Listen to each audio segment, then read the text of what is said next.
Последние месяцы за мной стали сталкерить, оставлять подарки под дверью и еще стучаться, просить выйти на площадку познакомиться. Вы кому? Ты уже который раз приходишь. Сейчас время 8 утра. Ты вообще в своем уме? Не стоило давно об этом с вами обсудить, потому что это все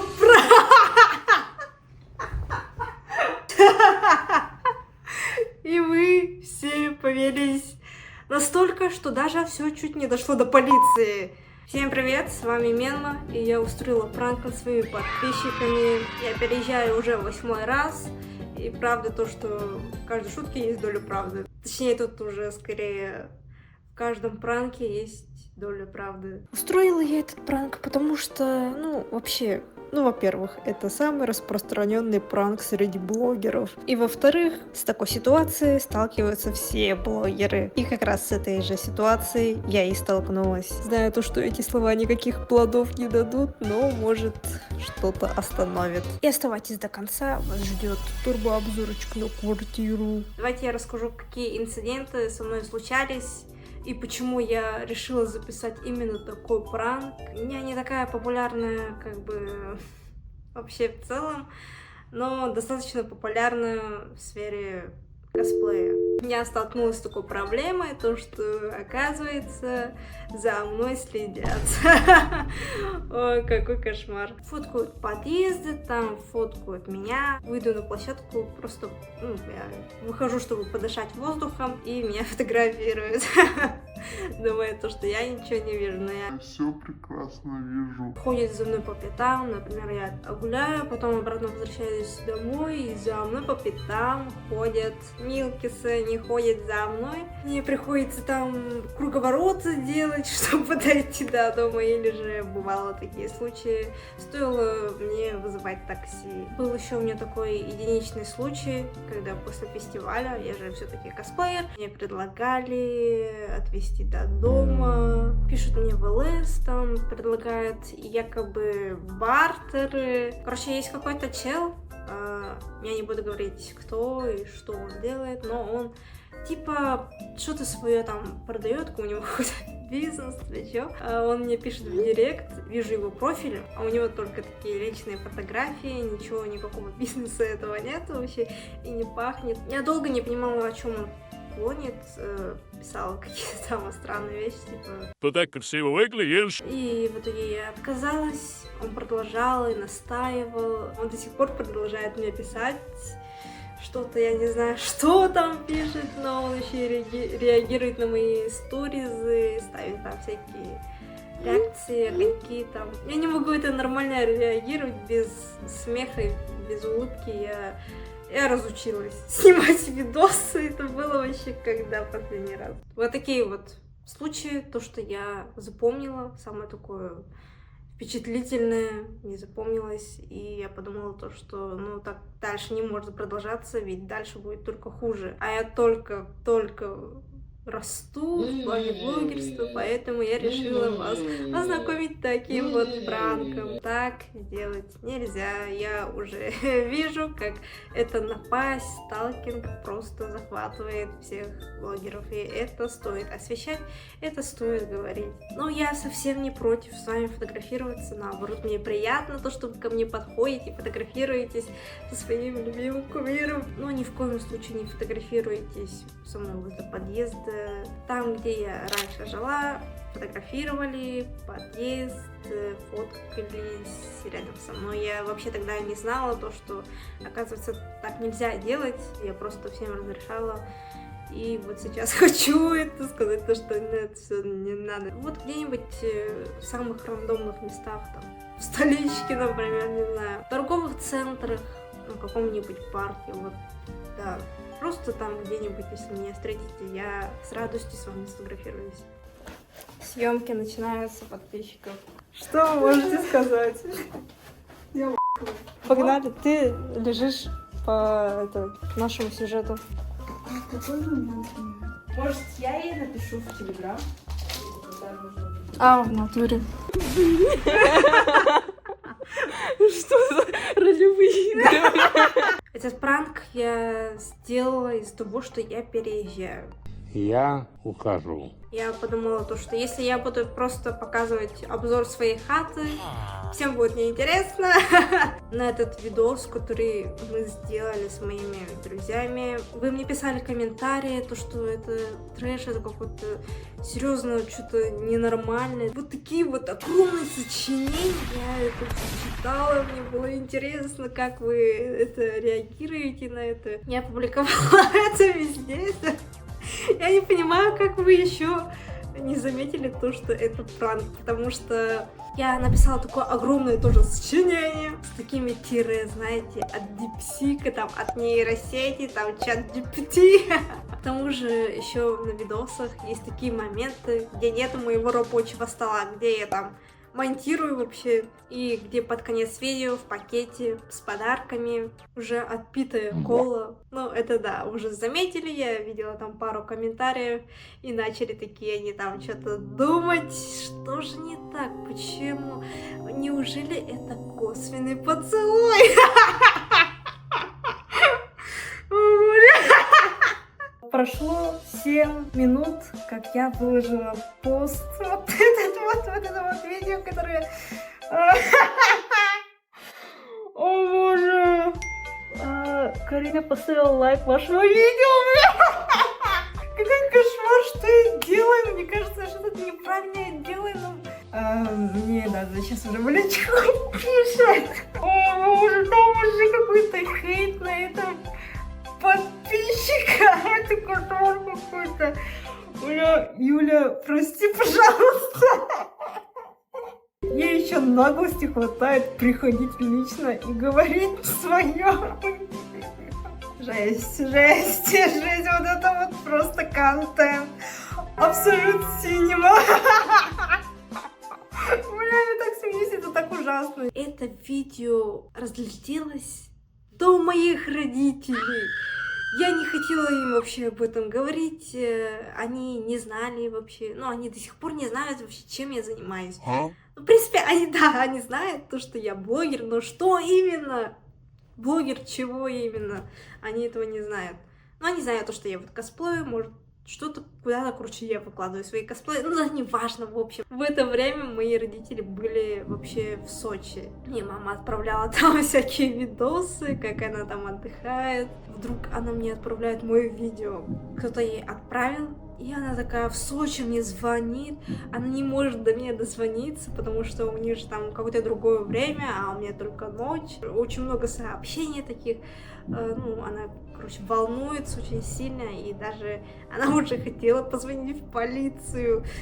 Я такая ей сразу беру трубку и звоню, говорю, все нормально, это пранк. Она такая, что такое пранк? Я говорю, то, что пранк это шутка, это розыгрыш. Я такая просто подумала, что это я все зря это сделала, надо было их хотя бы это предупредить. Ну, как им вообще это видео дошло, я тоже не знаю. Ну, наверное, кто-то меня там из родственников смотрит. У меня еще была такая, типа, группа, где мы обсуждали вот с друзьями, с которыми мне помогли с этим сценарием, с этой оценкой, в комментарии, то, как засирали эту подписчицу. Она не обижалась. Она наоборот радовалась то, что ее обсирают. У нас у всех появилось новое хобби читать мои комментарии. Я хочу извиниться перед этим пранком, потому что многие поверили. Ну как многие, ну все поверили. Некоторые вот заметили всякие такие вот нюансы по типу отпитая кола. И, ну, посчитали это как за косвенный поцелуй. Я просто вообще случайно заказала этого персонажа.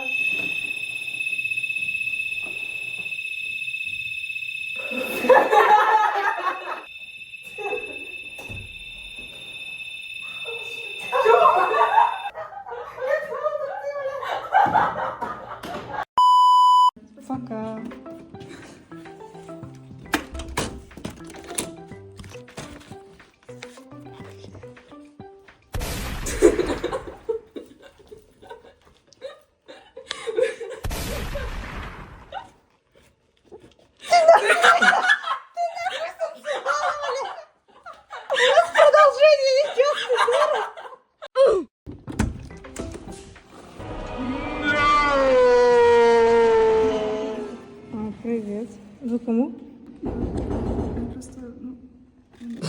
Стоп. Там воду привозят. Я думала, сейчас что-то не то подумает, типа, там разборки, типа. А если вы хотите за мной сталкерить, то переходите в мой телеграм-канал. Там можно сталкерить хоть сколько угодно. Или же в другие мои соцсети. Вот здесь вот я не знаю, зачем я там сижу. Это запрещенная социальная сеть, если что. Вряд ли я буду делать еще таких пранков. Просто вот все, я переехала. Это мой 8-й переезд. Кстати, о переездах давайте теперь о них поговорим, почему у меня целых 8 переездов было. Но это все было из-за учебы. Я переехала к родственникам. Они там не жили. Была пустая квартира. Я туда, короче, переехала. Я оплачивала только за коммуналку. Это было просто прекрасно. Я 2 года там прожила. И мне потом сказали то, что... Сюда, вали отсюда. Мы будем здесь арендовать. И уже второй мой переезд, это была комнатушка какой-то бабушки. Этой пожилой женщине я очень понравилась, что она аж захотела узнать мои соцсети. Я не знаю, до сих пор ли она смотрит и следит, но здравствуйте. Потом мне звонят снова эти родственники и говорят то, что, ну... Все, давай, возвращайся. Мы не можем найти этих арендодателей. А что ты не получше пошла? Я сейчас обью там.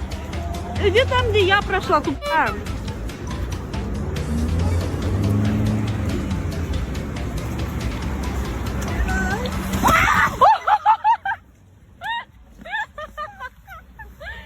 Стеклянная?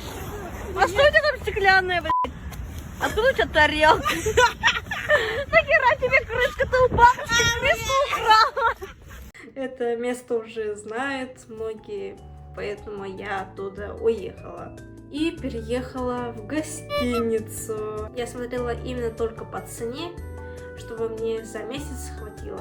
Потому что там уже было лето, я могла бы обратно уехать в свой родной город. Я там переночевала где-то неделю, может даже меньше, потому что каждый раз, когда я просыпалась с тараканами. Короче, я сегодня проснулась, со мной спал таракан. Он упал в свои башки. Да, таракан упал в свои башки, блядь.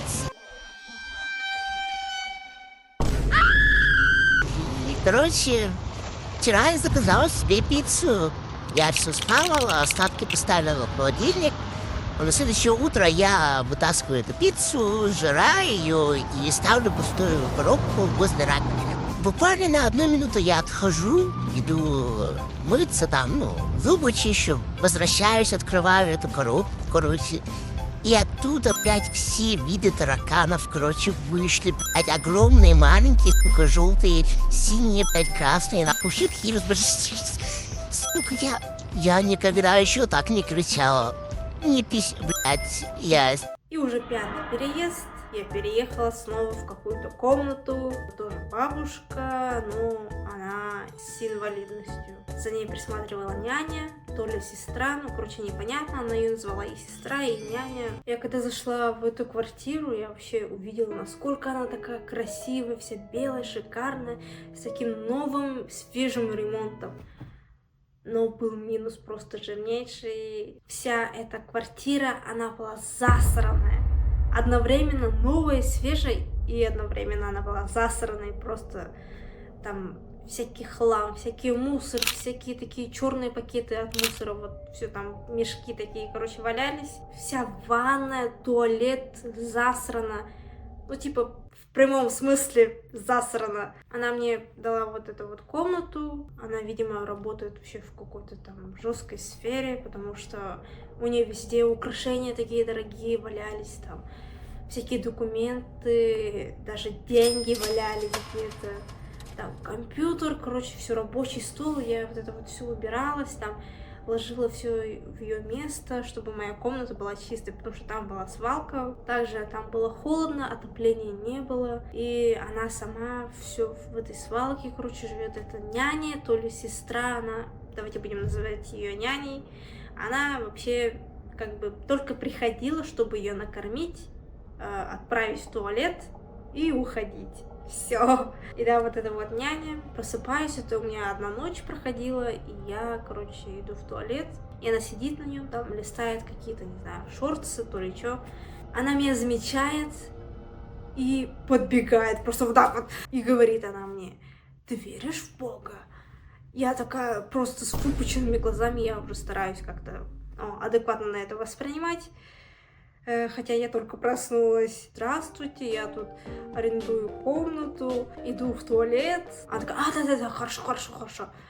И, короче, она возвращается на свое место и сидит, продолжает смотреть эти шорты. Я, короче, потуалетила, выхожу снова, хочу с ней познакомиться вообще, чтобы как-то дальше иметь с этим дело. Она тоже говорит о себе, потом сразу же опять эта тема: веришь ли ты в Бога, или ты за буддизм. А мне вот все говорят то, что Бога не существует. Нашла настоящий ролик с Иисусом и решила поделиться находкой со своим внуком.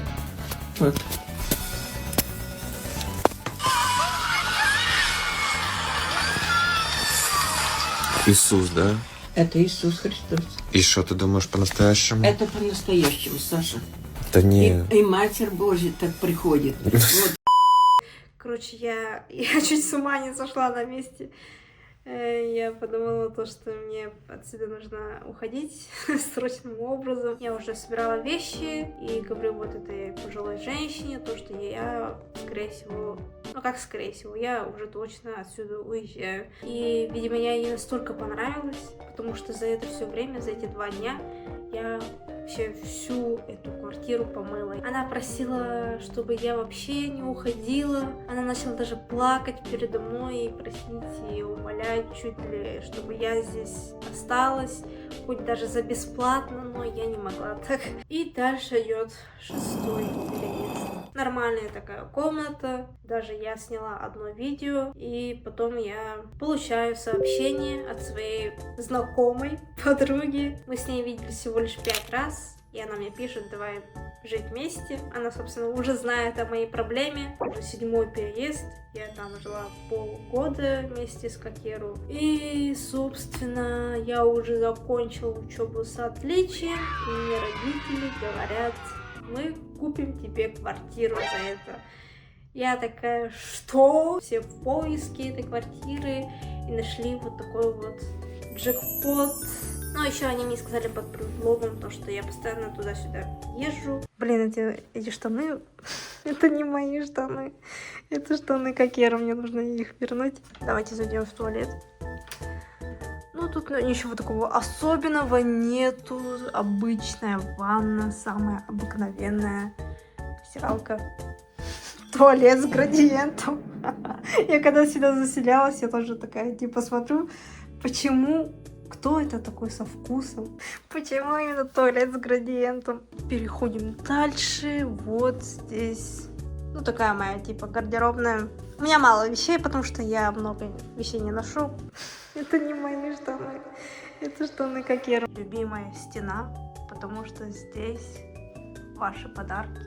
Нет, это не подарок, это я сделала с принтрапа. Вот это все ваши подарочки. Бутылка — это не подарок, это с видоса «Живу 2 дня как 2К16». Вот эта медалька, там написано «Менма. Лесные хачики». Это телевизор, он никуда не ушел, он сюда пришел. Книжечка Санды, плакатик Наруто. Нет, я его не специально сюда не поставила и не принесла, чтобы любоваться этим. Мне просто подруга, она дала свой плакат. Она не смотрит Наруто, она просто позер. И вот уже несколько лет прошло, и она мне это дала перед своим уездом. Такая вот самая обыкновенная кухня. Кстати, это якутский холодильник. И там можно держать мясо зимой. Вот это вот растение. Я его назвала шефом, потому что это шафран. Потому что это растение шефлер. Это мое рабочее место. Компьютер. Вот эти вот штуки. О май гад. Кстати, я хочу вас спросить, хотите ли вы посмотреть вообще Что в этом телефоне творится? Скажу вам по секрету. Ехала в Сочи, и увидели мы пожар. Мой папа как раз работал в этой сфере. И когда он осматривал этот пожар, то, что возле пожара, вот, короче, там какой-то сотик валяется, он это взял и дал мне, и мы уехали в Сочи. Мы уехали в Сочи, вызвали там пожарных. И, короче, да, там, короче, какая-то семья, там горело все. Да, это просто кошмар, я не знаю даже, как я это сейчас с таким нормальным тоном говорю. Там жестко много было игр, всякие фотографии этой семьи, боже, это просто ужасно. Не знаю, вам интересно это или нет, мы можем посмотреть, там даже такое будущее послание есть от прошлой меня. Мне нравится цвет. Я подбирала его специально прям под стульчики. И стульчики я подбирала специально под него. Маленькая квартира, но уютно, очень уютно. Специально для меня одной это просто шикарно, мне кажется. У меня здесь вот такой вот огромный подоконник. Я могу здесь сидеть, заряжаться, сидеть и листать, пить чаек и смотреть на звезды. Мне здесь удобно, мне здесь комфортно, мне здесь уютно. Но никак я не могла начать это видео из-за того, что тут меня топили. Из-за того, что меня топили, тут очень стояла влажность, из-за этого приходили сюда тараканы. Поэтому скоро будет ремонт, и я опять пропаду, наверное. Ну, мне надо как-то с этим все уже покончить, чтобы я жила себе спокойно и снимала себе видосы тоже себе спокойно. Спасибо то, что вы все переживали, и извиняюсь за то, что вы все переживали. Я всех люблю и всех целую. Я постараюсь таких пранков не делать. Ну или же, по крайней мере, я буду предупреждать родителей, чтобы они не волновались.